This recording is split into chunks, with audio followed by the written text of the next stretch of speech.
Dans cette vidéo, on va voir comment, quand on a une relation entre plusieurs quantités, exprimer l'une en fonction des autres. Le niveau de difficulté, c'est la résolution des équations du premier degré, puisqu'on va voir que c'est à peu près les mêmes méthodes. Donc je vous laisse faire pour les deux exemples qui sont donnés. Vous avez l'aire d'un rectangle qui est A en fonction de ces deux dimensions. Il faut exprimer la longueur en fonction de la largeur et de l'aire du rectangle. Et puis, le deuxième exemple, le volume d'un cylindre de rayon R et de hauteur H, c'est V égale pi fois R carré fois H. Exprimer R, donc le rayon du cylindre, en fonction de sa hauteur et de son volume. Voilà, je vous laisse réfléchir et je vous donne la correction.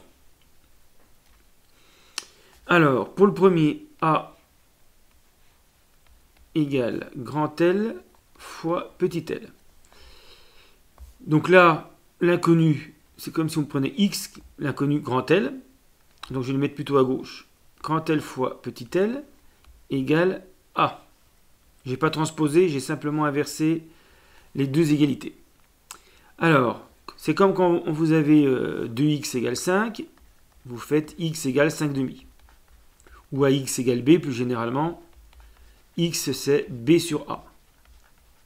Là, l'inconnu c'est grand L, donc je vais faire comme j'avais grand L c'était x, je passe le L de l'autre côté, ça fait grand L égale l'aire sur petit l. Voilà, donc là rien d'extraordinaire pour obtenir l'une des dimensions en fonction de l'autre. Alors ça serait la même formule dans l'autre sens pour petit l en fonction de grand L et de A.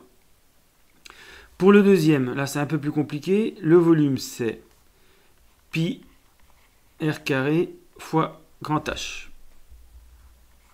Alors c'est pareil, je vais mettre r carré à gauche avec pi et h égale le volume V.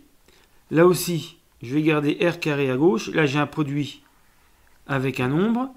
Quand je le passe de l'autre côté, je divise r carré égale V sur pi fois grand H. Et comme je veux r et pas r carré, je vais prendre la racine carrée de tout ça. Donc c'est racine carrée de volume divisé par pi divisé par la hauteur. Et voilà comment on obtient le rayon du cylindre en fonction de son volume et de sa hauteur.